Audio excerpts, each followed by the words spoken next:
Meus irmãos, vamos abrir a palavra de Deus no livro de Neemias, capítulo 2.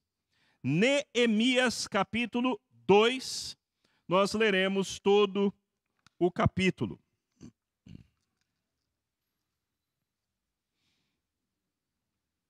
A palavra do Senhor nosso Deus nos diz assim: no mês de Nisã, no 20º ano do reinado de Artaxerxes, uma vez posto o vinho diante dele, eu o peguei e o ofereci ao rei. Ora, nunca antes eu tinha estado triste diante dele. Então o rei me disse: por que o seu rosto está triste se você não está doente? Isso tem que ser tristeza do coração. Então fiquei com muito medo. E lhe respondi: que o rei viva para sempre. Como não estaria triste o meu rosto, se a cidade onde estão sepultados os meus pais está em ruínas e os seus portões foram queimados? O rei me disse: o que você me pede agora?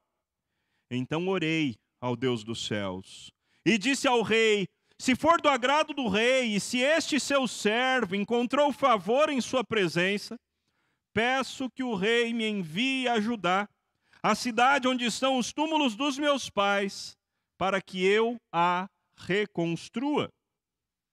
Então o rei, que tinha a rainha sentada ao seu lado, me perguntou: quanto vai durar a sua ausência? Quando você voltará? Marquei certo prazo. E o rei se deu por satisfeito e me deixou ir. Eu ainda disse ao rei: se for do agrado do rei, que ele me dê cartas para os governadores da região do outro lado do Eufrates, para que me permitam passar e entrar em Judá, e também uma carta para Asaf, guarda das florestas do rei, para que me dê madeira para as vigas dos portões da cidadela do templo, para as muralhas da cidade e para a casa em que deverei me alojar. E o rei me deu o que eu pedi, porque a mão bondosa do meu Deus estava sobre mim. Então fui ao governador da região do outro lado do Eufrates e lhes entreguei as cartas do rei. Ora, o rei tinha enviado comigo oficiais do exército e cavaleiros, mas Sambalate, o Horonita, e Tobias, o servo amonita, ficaram sabendo disso e não lhes agradou nem um pouco que alguém estivesse interessado no bem dos filhos de Israel. Então cheguei a Jerusalém. Depois de esperar 3 dias, me levantei à noite, junto com uns poucos homens que estavam comigo.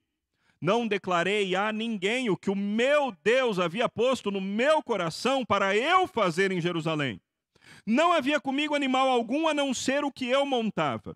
De noite saí pelo portão do vale, em direção à fonte do dragão e ao portão do monturo, e inspecionei as muralhas de Jerusalém, que estavam em ruínas e cujos portões tinham sido destruídos pelo fogo. Passei ao portão da fonte, ao tanque do rei, mas não havia lugar por onde o animal que eu montava pudesse passar. Subi à noite pelo vale, sempre inspecionando as muralhas. Voltei, entrei pelo portão do vale e fui para casa. Os magistrados não sabiam aonde eu tinha ido, nem o que eu tinha feito, pois até ali eu não havia declarado coisa alguma, nem aos judeus, nem aos sacerdotes, nem aos nobres, nem aos magistrados, nem aos demais que iriam fazer a obra. Então eu lhes disse: vocês estão vendo a miséria em que nós estamos? Jerusalém em ruínas e os seus portões destruídos pelo fogo.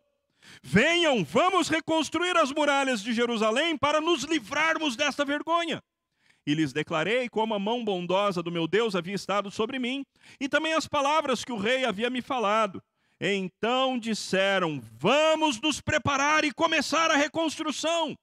Então se prepararam para fazer esta obra. Porém, quando Sambalate, o Horonita, Tobias, o servo amonita, e um árabe chamado Gesem souberam disso, zombaram de nós e nos desprezaram, dizendo: o que é isso que vocês estão fazendo? Querem se rebelar contra o rei? Então lhes respondi: o Deus dos céus é quem fará com que sejamos bem-sucedidos. Nós, seus servos, vamos nos preparar e começar a reconstrução, mas vocês não têm parte nem direito, nem memorial em Jerusalém. Que o Senhor nos abençoe por meio da sua palavra. Líderes, começamos a pregar no livro de Neemias, porque líderes estão em extinção. Nós precisamos de líderes. E muitas vezes não temos tantos líderes quantos precisamos. Não quer dizer que a nossa igreja não tenha líderes. Nós temos líderes. Mas certamente os líderes que temos, incluindo este que vos fala, precisam crescer na sua capacidade de liderança. Os líderes que temos precisam ter uma visão ainda mais voltada para as coisas de Deus, ter uma liderança que agrada a Deus, com características que são segundo o coração de Deus. E outros precisam ser levantados no nosso meio.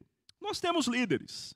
Por exemplo, talvez a maioria de vocês não saiba que na última semana e nesta semana, a nossa igreja, por meio de alguns irmãos, foi num lugar aqui de Jandira, onde ficam vários usuários de drogas.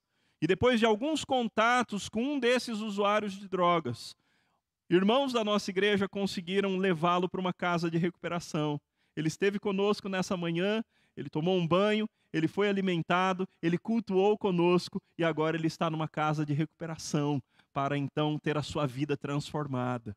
Isso é feito porque alguém começou a motivar outras pessoas, então outras pessoas foram impactadas e um grupo então conseguiu abençoar uma vida dessa forma.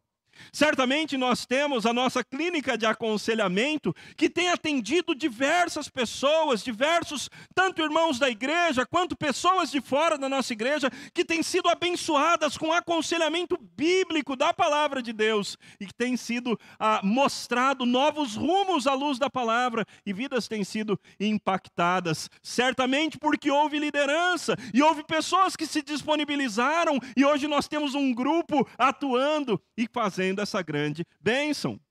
Temos tido os nossos encontros, como teremos na próxima terça-feira, tanto de homens quanto de mulheres, que têm abençoado muitas vidas, tanto da igreja quanto de fora, porque pessoas têm se levantado para fazer a obra. Então nós temos tido ação de líderes no nosso meio. Mas, irmãos, a obra é muito grande. A seara é enorme. E os trabalhadores são poucos. E nós precisamos orar ao Senhor da seara para que levante mais trabalhadores. E precisamos estudar. Como são esses trabalhadores? Como são esses líderes que Deus vai levantar no nosso meio e que Deus vai transformar no nosso meio? Assim o livro de Neemias nos mostra como é um líder à semelhança de Cristo, um líder segundo o coração de Deus. Como funciona um líder assim? Já vimos um pouco disso na semana passada, e nesta semana, então, estamos 4 meses depois do texto da semana passada. Notem que o nosso texto começa no mês de Nisan, no 20º ano de Artaxerxes. O capítulo anterior, quando Neemias primeiro recebeu a notícia da situação dos irmãos que estavam lá em Jerusalém, isso tinha acontecido no mês de Quisleu, no 20º ano. A gente não conhece esses nomes de mês, não é verdade? Mês de Quisleu, mês de Nisan. Mas quando você vai estudar, você descobre que do mês de Quisleu para o mês de Nisan, passam-se 4 meses. Foram 4 meses desde que Neemias recebeu a notícia de que Jerusalém estava em frangalhos, estava destruída, e por 4 meses Neemias orou, jejuou, escreveu algumas das suas orações, buscou ao Senhor com lágrimas, e como resultado dessa interação íntima com Deus, Deus foi dando o plano para Neemias, não Jeremias, mas Deus foi dando o plano para Neemias. 4 meses. 4 meses nos quais ele continuou vivendo a sua vida como copeiro do rei Artaxerxes, o grande imperador do Império Medo-Persa daquela época. Esse é o 20º ano de Artaxerxes. Eu gostaria de convidar os irmãos para abrirem as suas Bíblias em Esdras capítulo 4, porque isso é um contexto importante para o nosso texto. Qual é o título que você tem no capítulo 4 da sua Bíblia, capítulo 4 de Esdras na sua Bíblia? Qual é o título? Pode falar alto. Qual é o título do capítulo 4 de Esdras na Bíblia de vocês? Inimigos fazem parar as obras. Então veja, quando o povo de Deus voltou do exílio, o exílio que era o exílio babilônico, mas agora aquele império estava sob responsabilidade dos persas, dos medo-persas. Quando o povo de Deus volta, eles começam a obra, está tudo dando certo, mas de repente um pequeno grupo faz a obra parar. E como é que eles fizeram para a obra parar? Eles escreveram uma carta para um rei e falaram assim: rei, se o senhor deixar esse povinho reconstruir Jerusalém, o senhor está perdido. Porque eles são um povinho duro, eles são um povinho rebelde, eles são um povo que só dá problema para os reis. Então, rei, manda parar essa obra. E sabe o que aconteceu? O rei mandou parar. Quem foi o rei que mandou parar a obra? O rei Artaxerxes. Mais ou menos no 4º ano do seu reinado, ele havia escrito um edito, esse edito está registrado aí no capítulo 4 de Esdras, mandando parar a obra de reconstrução de Jerusalém, porque ele acreditou na palavra daqueles homens de que Jerusalém era uma cidade extremamente rebelde e não deveria ser reconstruída. Agora nós temos Neemias. Ele, de alguma forma, tornou-se o copeiro do rei. Ele é responsável por provar toda a bebida que o rei vai tomar antes do rei tomar. Ou seja, o trabalho dele é beber vinho. Ok? Esse é o trabalho de Neemias. É beber vinho antes que o rei beba, porque caso o vinho ou a comida estejam envenenados, então Neemias que morre e não o imperador Artaxerxes. E dessa forma, irmãos, nós aprendemos uma coisa muito interessante. Muitas vezes, Deus vai colocar um servo dele dentro de um governo corrupto, para que o servo de Deus que está dentro do governo corrupto seja o instrumento de Deus dentro daquele governo corrupto. Ah, se a bancada evangélica entendesse isso. Deputados cristãos não são eleitos para fazer parte do esquema de corrupção, como tantas vezes tem acontecido. Eles são colocados em posições estratégicas, para que na hora de Deus, para que como fruto de oração, de jejum, de intimidade com Deus, eles tenham uma palavra na hora certa. Mas infelizmente a maioria dos políticos cristãos não entende isso. Neemias entendeu. Daniel entendeu, Esther entendeu, os amigos de Daniel entenderam. Perceba como existia um padrão na Bíblia de Deus colocar servos dele dentro de posições estratégicas em governos ímpios. O governo continuava sendo ímpio. O Império Medo-Persa foi um dos impérios mais moralmente sujos que já houve sobre a face da terra. Ainda assim, esses homens de Deus foram colocados em posições estratégicas para serem instrumentos de Deus para cuidar do povo de Deus. E assim então o nosso texto continua. Uma vez posto o vinho diante dele, eu o peguei, é lindo, né? Porque nós estamos vendo o relato do próprio Neemias. É o próprio Neemias quem está contando para a gente essas coisas. Eu peguei o vinho e ofereci ao rei. Ele deve ter bebido o vinho antes disso, não é? Ora, nunca antes eu tinha estado triste na presença do rei. Veja, é lógico. Se você serve a pessoa mais poderosa do mundo, o imperador que manda no mundo inteiro, você normalmente não aparece triste na presença dele.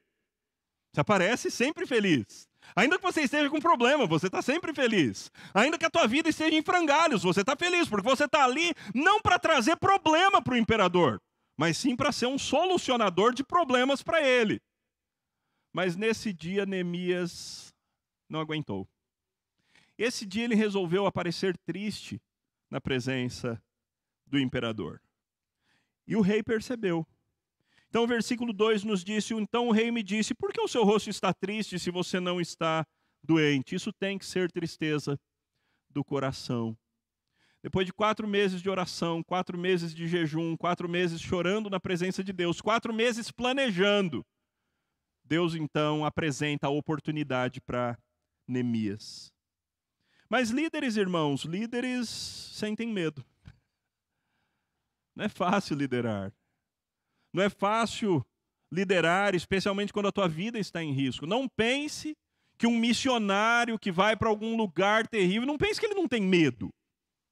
Pense que o missionário não tem medo quando a bomba explode aqui do lado, quando a casa ao lado foi explodida, quando colegas dele foram mortos por perseguição. Líderes sentem medo. Líderes passam por angústia. E assim Neemias conta para a gente, não é? Além dele estar triste, ele conta para a gente, então fiquei com muito medo. Porque aquela era a hora, irmãos. Se Artaxerxes falasse assim, não gostei do que você falou, acabou, ele morria. Então aquele era um momento extremamente delicado. Neemias, com sabedoria, ele diz que o rei viva para sempre. Então ele agora expõe a questão do seu coração. Como não estaria triste o meu rosto, se a cidade onde estão sepultados os meus pais está em ruínas e os seus portões foram queimados? É brilhante a sagacidade, a esperteza que Deus dá para Neemias. E lembrem-se sempre disso, irmãos. Aqui o foco não é Neemias, que é uma grande pessoa, é o Deus de Neemias. Neemias é esse grande líder porque ele é esse homem que está em íntima relação, íntima comunhão com Deus. É por isso que ele é um líder brilhante. Não porque ele fosse brilhante. Ninguém é brilhante. O brilhante é Deus. Ninguém é maravilhoso. O maravilhoso é Cristo. Ninguém é sábio. Sábio é o Espírito. E nós o seremos à medida que tivermos comunhão com o Pai, com o Filho e com o Espírito.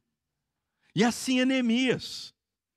Então ele, com muito tato, muita sabedoria, ele toca o coração do rei ao dizer: rei, como eu não estaria triste se a cidade onde estão os túmulos dos meus pais está destruída. Perceba que essa é a primeira vez no texto onde aparece esse argumento do túmulo dos pais. É claro que o fato da cidade onde estão os túmulos dos pais de Neemias estar destruída é uma das coisas que o deixa triste. Mas certamente esse não é um dos maiores dos problemas de Neemias. Para Neemias o maior problema é o fato do templo não estar sendo usado. É o fato dos judeus que estão vivendo em Jerusalém estarem em desprezo, em vergonha. Mas na hora de falar com o rei, ele escolhe qual dos problemas que ele vai apresentar ao rei. E ele escolhe um problema que vai tocar o coração do rei. A cidade onde estão os túmulos dos meus pais está destruída. Era verdade. Era um dos motivos da tristeza de Neemias. Mas se Neemias falasse naquela hora, sabe, rei, Jerusalém, aquela cidade que o Senhor mandou não construir há 14 anos atrás, é a minha cidade, eu queria reconstruí-la. Talvez se ele falasse desse jeito não ia dar certo. Então Neemias aqui, dirigido pelo Senhor Deus, ele é muito esperto, muito sagaz, na maneira de apresentar o problema. Ele nem fala o nome de Jerusalém para o rei. Ele nem toca o nome da cidade. Porque ele está sendo dirigido pelo Senhor. Depois de falar isso, então, versículo 4, o rei me disse: o que você me pede agora? Aqui, irmãos, vejam. Se Neemias não tivesse gastado 4 meses de oração e de planejamento como resultado da oração, ele não teria o que responder para o rei. Imagina se nessa hora, essa é a hora fundamental, o que você está me pedindo? O homem mais poderoso do mundo estava fazendo essa pergunta para Neemias. Ok, qual é o seu pedido? Imagina se Neemias falasse assim: eu não sei. Eu queria... Imagina se ele trava. Se ele não tivesse um plano. Se ele não soubesse um tempo. Se ele não soubesse o como. Imagina se ele não tivesse resposta. Eu vou fazer um plano, rei, e daqui a 3 meses eu volto e falo com o senhor. Talvez ele teria perdido a oportunidade da vida dele. Mas Neemias gastou 4 meses de oração, de jejum, de comunhão com Deus. Então ele tinha respostas. E meu irmão, se você é um líder, e se você é pai, você é líder, se você é mãe, você é líder, se você é marido, você é líder, se você é responsável por algum setor na tua empresa, você é líder. Se você é responsável por algum ministério da nossa igreja, você é líder. Se você não está preparado para dar respostas, então pode ser que você faça sofrer o ministério sobre o qual você é responsável. Porque você não fez o seu dever de casa, de gastar tempo de oração na presença de Deus, e você não tem as respostas. Neemias tinha.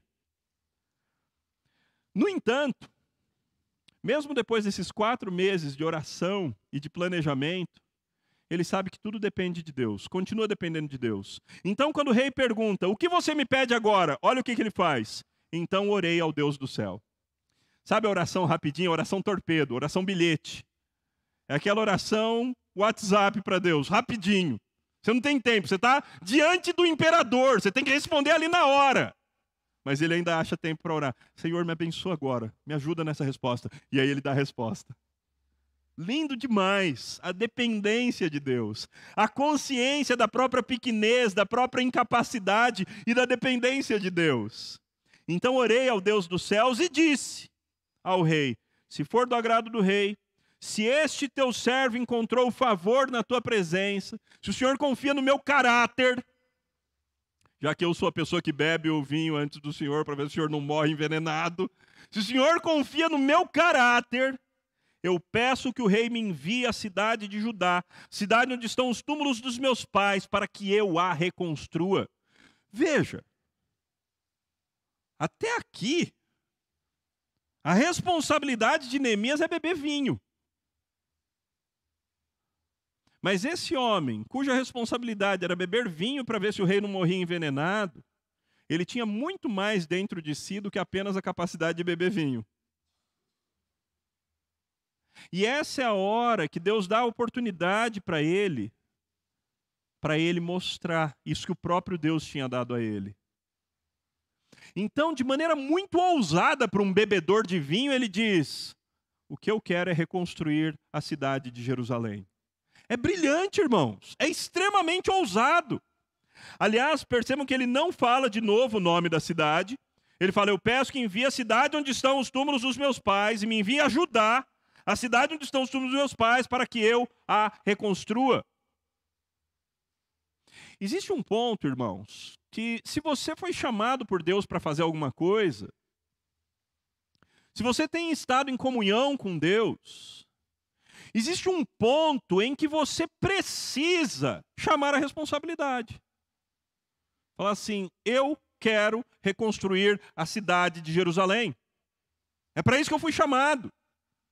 Existe um ponto em que certo tipo de humildade não é humildade. É pecado contra Deus. Neemias não teve aquela falsa humildade. De, eu não sei se eu consigo.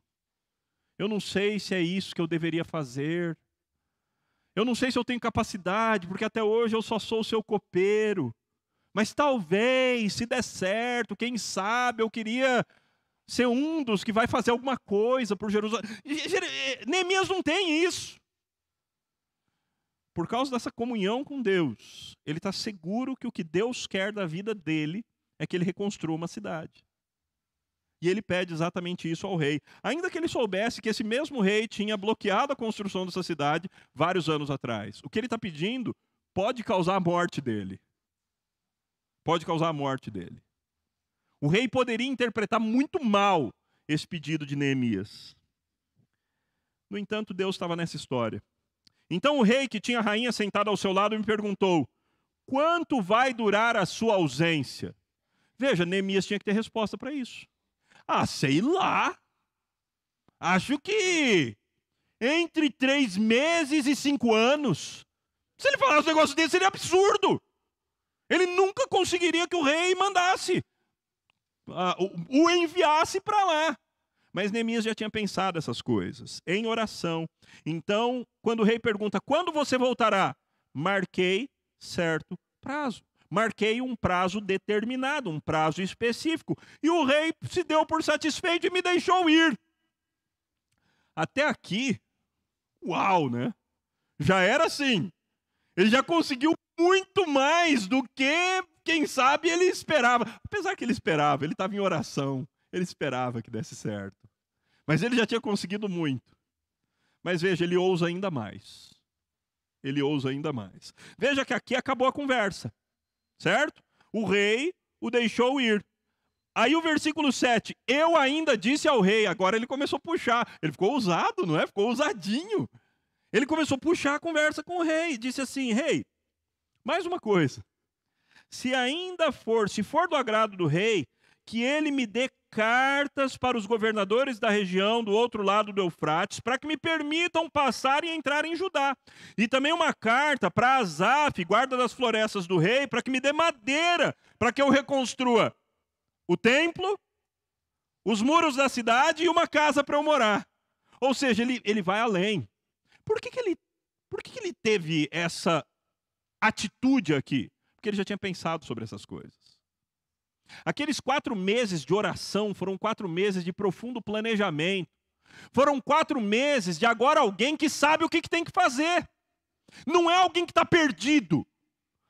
Para onde eu vou levar meu ministério? Para onde eu vou levar minha família? Não sei. Esse é um homem que em íntima comunhão com Deus, em profunda intimidade com Deus, em oração, em jejuns, ele sabe o que tem que fazer. Então ele pede. Fala, olha, mais uma coisa. Além de eu saber o tempo que vai demorar, além de eu saber qual é a minha missão, eu sei como fazer, rei. Então eu preciso que o senhor me dê algumas cartas, por favor. A primeira carta é uma carta para o pessoal que fez parar a construção da outra vez. Eles são inimigos. E se eu não tiver uma carta do Senhor me deixando passar pelo lugar que eu tenho que passar, eles não vão me deixar passar. Então eu preciso de uma carta para eu esfregar na cara do Sambalate e do Tobias. Esfregar na cara é a minha adaptação, ok? Eu preciso de uma carta para isso. Segunda coisa, se eu não tiver material para fazer a reconstrução, eu não consigo reconstruir nada. Então eu preciso que o Senhor me dê uma carta para o responsável das tuas florestas, mais um judeu, porque o nome dele é Asaf. Eu preciso de uma carta para o responsável das tuas florestas para que ele me dê madeira, para eu conseguir reconstruir o templo, o muro e uma casa para mim. Olha como ele já tem um plano, irmãos. Ele tem um plano. Ele sabe de maneira muito precisa, muito quantificável o que ele tem que fazer. Não é um plano. Não, é um plano específico, com metas específicas, alvos específicos. É um belo plano. Um plano estratégico. E assim, o versículo 8, o finalzinho diz: e o rei me deu tudo o que eu pedi, porque eu argumento muito bem. O rei me deu tudo o que eu pedi, porque afinal eu sou muito bom. O rei me deu tudo o que eu pedi, porque eu sou sagaz, eu sou inteligente, eu sou o cara. Não. O rei me deu tudo o que eu pedi, porque a mão bondosa do meu Deus estava sobre mim. Não sou eu. Não é a minha competência, não é a minha capacidade, não é a minha beleza, não é a minha argumentação, não é a minha retórica. É o meu Deus. O que faz diferença é Deus. E porque Deus estava nesse projeto, Neemias está muito consciente disso. Porque Deus está nesse projeto, as coisas estão dando certo. Agora então ele deixa de ser o copeiro do rei, pelo menos por um tempo, e ele vai à obra, não é? Então fui aos governadores da região do outro lado do Eufrates e lhes entreguei as cartas do rei, os mesmos homens que há anos atrás tinham feito parar a construção de Jerusalém. Ora, o rei tinha enviado comigo oficiais do exército e cavaleiros. Por que Neemias faz questão de dizer isso? O rei tinha enviado comigo oficiais do exército e cavaleiros. Mas, conjunção adversativa, ou seja, a despeito do fato de que o rei tinha enviado comigo oficiais do exército e cavaleiros, Sambalate o Horonita e Tobias o servo amonita ficaram sabendo disso e não lhes agradou nem um pouco que alguém estivesse interessado no bem dos filhos de Israel. Irmão, Irmã, saibam o seguinte: se você se levantar para liderar alguma coisa como povo de Deus, para liderar o povo de Deus em alguma obra de Deus, vai levantar oposição. Prepare-se. Se você for se colocar nas mãos de Deus para fazer a obra de Deus, o mundo, a carne e o diabo vão fazer de tudo para tirar você do teu caminho, para atrapalhar tudo. O diabo não gosta que a obra de Deus prospere. Então saiba, se você decidir colocar-se nas mãos de Deus para ser usado pelo Senhor, para fazer alguma coisa pelo reino de Deus, o diabo, os seus demônios, seus capangas e os seus enviados, crentes fracos, ímpios, falsos crentes, vão atrapalhar a obra. E uma pergunta muito importante que você sempre tem que se fazer é a seguinte: eu estou ajudando ou eu estou atrapalhando a obra? Eu estou sendo um elemento de bênção ou eu estou sendo um instrumento do diabo? No que concerne a obra de Deus. Eu estou ajudando ou eu estou atrapalhando? Eu estou incentivando ou eu estou criticando? Isso é sempre importante. Sempre importante fazer essa autoavaliação. Porque por vezes nós podemos ser pedra de tropeço na vida dos nossos irmãos, que estão tentando liderar, que estão tentando fazer a obra, que estão tentando ser instrumento nas mãos de Deus. E aqui então se levanta oposição. E saiba, sempre que você se levantar para fazer a obra de Deus, virá oposição. Não tem como. Todas as vezes virá oposição. Mas a obra continua. Então cheguei a Jerusalém, conta-nos Neemias. Depois de esperar 3 dias, a viagem é uma viagem bastante longa, bastante cansativa, ele fica 3 dias quieto e se levanta de noite. Junto com os poucos homens que estavam comigo, e não declarei a ninguém. Percebam os pronomes em primeira pessoa nesse trechinho, ok? Não declarei a ninguém o que o meu Deus havia posto no meu coração para eu fazer em Jerusalém. Existe um aspecto da liderança que é um aspecto um tanto quanto solitário na liderança. Veja, por 4 meses, Neemias gestou esse plano em comunhão com Deus. Agora, por uma noite inteira, na calada da noite, ele vai sair para analisar o tamanho do problema que ele tem nas mãos. Porque até aqui ele não tinha ido a Jerusalém. Ele não sabia qual era o real estado da reconstrução que ele teria que fazer. Qual é o real estado da destruição, a fim de que eu possa propor uma reconstrução. Então é isso que ele vai fazer durante a noite. Enquanto isso, ele não falou nada para ninguém. Ele está guardando a coisa para si, ele está guardando a informação para si, mas ele tem plena consciência de que ele está sendo dirigido por Deus. O meu Deus pôs uma coisa no meu coração, que eu vou reconstruir Jerusalém, mas não de maneira orgulhosa, como se eu não precisasse de ninguém, mas sim de maneira, eu sei que essa responsabilidade de liderança foi dada para mim. E sou eu a pessoa que devo desenvolver isso, animando outros para fazerem essa obra. Não havia comigo animal algum, diz Neemias, a não ser o que eu montava. De noite saí pelo portão do vale. Aí ele conta para a gente o tour que ele fez por Jerusalém, contando vários lugares. No entanto não, mas durante o texto, algumas vezes você vai encontrar isso aí, no versículo 13. Inspecionei as muralhas. Depois tem um lugar que o cavalo não consegue mais ir. Então ele desmonta o cavalo e vai a pé. Durante a noite. Versículo 15. Subi à noite pelo vale, sempre inspecionando as muralhas. Esse é o trabalho de pesquisa de campo. Você precisa analisar. Qual é o trabalho que você tem nas mãos para fazer? Você já sabe qual é o trabalho que o seu ministério tem nas mãos? Você já sabe, você já detectou quais são os desafios e o que há de quebrado dentro da tua família? Como líder, você tem isso claro diante de você? Você sabe quais são os problemas dos teus filhos? Você sabe o que está causando problema no teu casamento? Você sabe por que lá na tua empresa, os seus funcionários, os funcionários que trabalham debaixo de você estão desmotivados? Você já fez uma pesquisa de campo? Você já analisou o problema? Neemias fez isso. Ele sai durante a noite, praticamente sozinho, para fazer essa análise. Qual é o problema que eu tenho diante de mim? E assim, depois de fazer todo esse problema, ele relembra a gente no versículo 16 que ele não falou nada para ninguém. Os magistrados não sabiam onde eu tinha ido e o que eu tinha feito, pois até aqui não havia declarado coisa alguma, nem aos judeus, nem aos sacerdotes, nem aos nobres, nem aos magistrados. A liderança tem um tanto de solidão.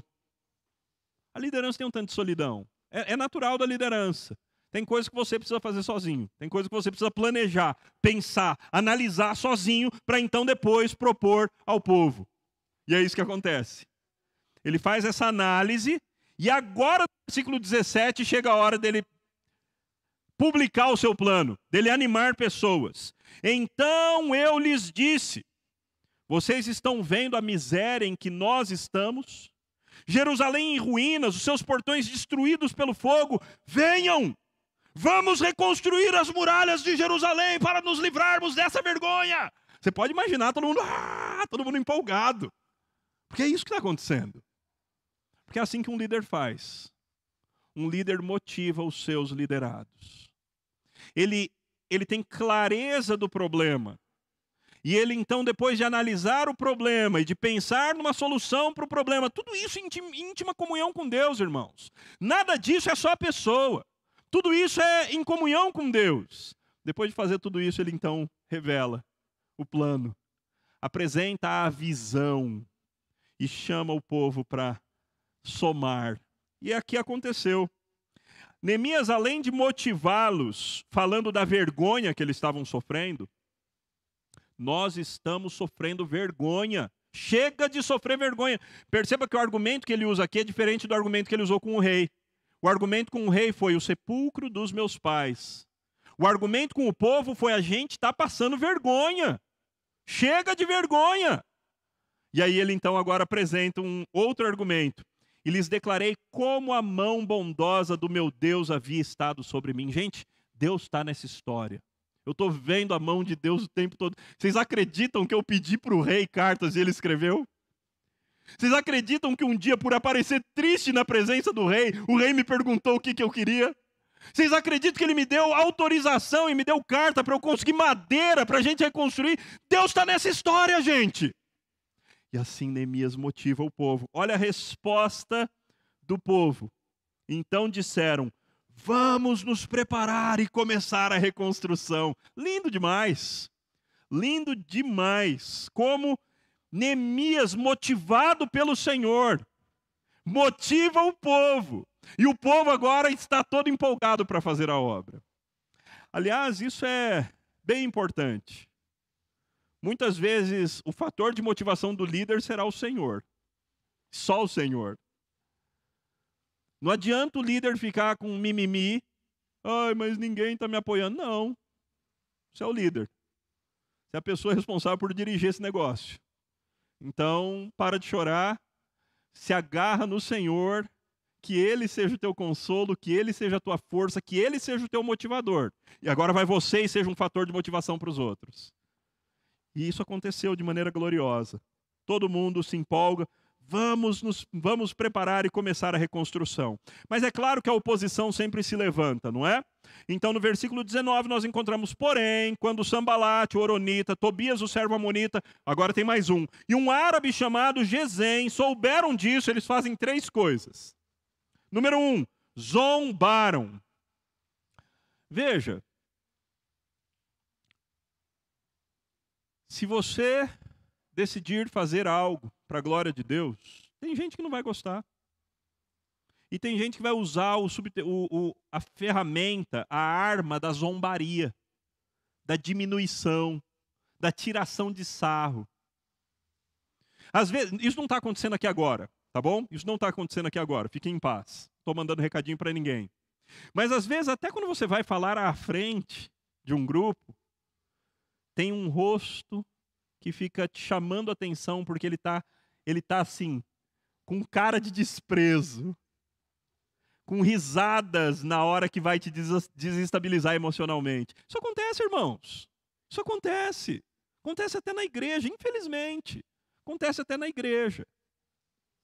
E você, como líder, não pode se deixar abalar por causa da zombaria.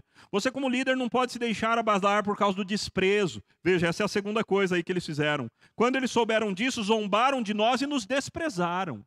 Você não pode se deixar abalar com o desprezo. Você não pode se deixar abalar com gente que acha que você não vai dar conta. Com gente que está sendo instrumento do diabo para te desestabilizar emocionalmente.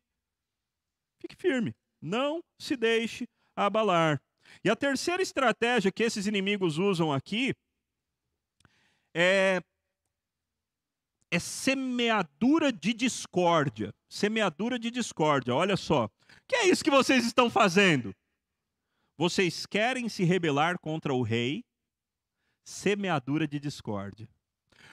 É evidente que se Neemias tinha uma carta do rei para esses homens, falando que eles deveriam deixar Neemias passar porque ele ia reconstruir Jerusalém, é claro que Neemias não estava se rebelando contra o rei. Mas aqui começa a estratégia que eles usaram da outra vez, que da outra vez deu certo. Jerusalém é um povo, o povo de Jerusalém é um povo rebelde, é um povo terrível, e assim que eles reconstruírem a cidade, eles vão parar de pagar imposto para o Senhor. Eles já começaram de novo com o mesmo tipo de fermentação de fofoca, com o mesmo tipo de fermentação de mentiras. Semeadura de discórdia. Então, meu irmão, minha irmã, saiba, se você tem sido instrumento nas mãos de Deus, você vai enfrentar esse tipo de coisa. E o desafio para todos nós é que não seja eu esse obstáculo. Que não seja eu essa pessoa que atrapalha. Como é que eu faço para conseguir, o eu aqui é Neemias.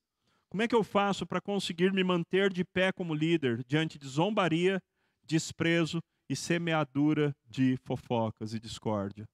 Me agarro em Deus. Olha o que Neemias faz.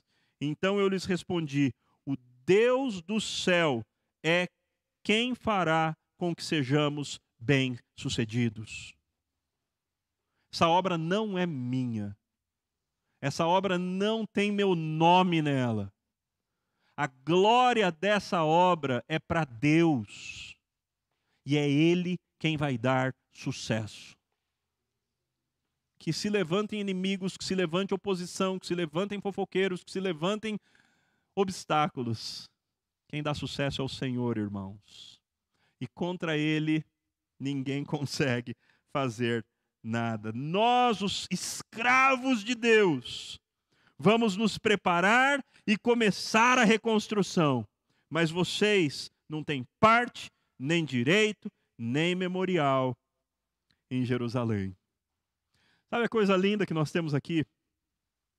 Nós temos um homem profundamente cheio de Deus.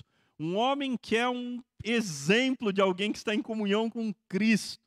Um homem que está com o coração nas mãos de Deus. Esse homem está sendo dirigido pelo próprio Deus. E dirigido pelo próprio Deus, ele está então dirigindo o povo. Veja, nem todos os judeus daquela época foram chamados para liderar o povo na reconstrução de Jerusalém. Só Neemias. Um lugar onde todo mundo é líder, ninguém faz nada. Um lugar onde só tem cacique, falta índio para trabalhar. Líderes só conseguem produzir alguma coisa se tiver gente que se dispõe a ser liderada. Líder só consegue dirigir o povo, ele só consegue, eu vou reconstruir Jerusalém, se ele entender esse eu sou o instrumento de Deus, mas o próprio Deus tem que levantar pessoas para fazer isso. E como nós veremos no sermão da semana que vem, todo líder precisa de gente humilde, que se coloque debaixo da autoridade dele, para ser guiada, ser dirigida, para que então a obra seja feita. Se não tem líder, o povo padece, o povo sofre. Se só tem líder, então a obra também não acontece, porque ninguém mete a mão na massa. Então que Deus nos ajude, irmãos. Que nós sejamos uma igreja onde Deus levanta líderes. E Deus sabe que nós estamos precisando de mais líderes. Existe uma grande obra para ser feita nessa cidade, irmãos. Existe muito ministério para ser desenvolvido. Existem muitas frentes de trabalho novas para serem criadas. Existem muitas igrejas para serem plantadas. Existe muita coisa que a gente precisa fazer. E nós precisamos de homens e mulheres que Deus levante para levar essa obra adiante. Todos liderados. E alguns desses escolhidos como líderes para a glória do próprio Deus. Vamos orar? Pai, o Senhor conhece cada um de nós aqui, nesta noite. Aqueles que estão acompanhando pela transmissão e aqueles que vão assistir no futuro este sermão. O Senhor mesmo é o Deus que capacita cada pessoa, cada cristão, com talentos naturais e com dons espirituais. E algumas pessoas, ó Deus, o Senhor tem capacitado com talentos naturais e dons espirituais de liderança. E alguns o Senhor tem dado já responsabilidades, outros ainda não sabem exatamente o que fazer. Pai, que o Senhor nos ajude por meio da Tua palavra a mostrar para nós qual é a Tua vontade para as nossas vidas. Que aqueles que são líderes atualmente, os pastores, os presbíteros, os diáconos, presidentes de sociedades internas, responsáveis por ministérios e comissões desta igreja, que aqueles que são líderes atualmente façam uma profunda avaliação do próprio coração na Tua presença. E entendam, ó Pai, que nós precisamos de muito mais oração. Precisamos de muito mais intimidade com o Senhor. Precisamos de muito mais auto-humilhação, a fim de que o Senhor faça a Tua obra por nosso intermédio. Não a nós, Senhor, não a nós, mas ao Teu nome seja dada toda a glória. Então, ó Deus, ajuda-nos como líderes a nos despertarmos para um relacionamento de maior intimidade contigo. E mostra-nos quais são os caminhos pelos quais o Senhor quer que nós andemos e conduzamos o Teu povo. Aqueles que são líderes, ó Deus, mas ainda não estão atuando, que o Senhor os prepare, que o Senhor dê a eles esse desejo de assumirem responsabilidades, de desenvolverem ministérios, de gastarem tempo na Tua presença, a fim de saírem desse momento de oração com planos específicos para o Teu reino e para a Tua glória. Levante líderes no nosso meio, Pai. Quanto aos demais, ó Deus, que são em maior número, aqueles aos quais o Senhor não tem dado a responsabilidade e os dons da liderança, que haja humildade, que haja decisão de serem pessoas que vão realmente fazer a obra, da maneira que forem conduzidos, da maneira que forem guiados, que haja essa disposição que vem do Teu Espírito, de seguirem as pessoas que o Senhor tem levantado como líderes. Que nós não sejamos opositores, que não haja oposição maligna, que não haja a atitude de se tornar obstáculo, que não haja a atitude de criticar e de desanimar e de zombar e de questionar e de confrontar a liderança quando essa estiver fazendo a Tua obra. Assim, ó Deus, trabalha no meio do Teu povo. Glorifica o Teu próprio nome. E que debaixo da Tua liderança nós consigamos chegar longe para a glória do Teu nome e não do nosso. Em nome de Jesus. Amém.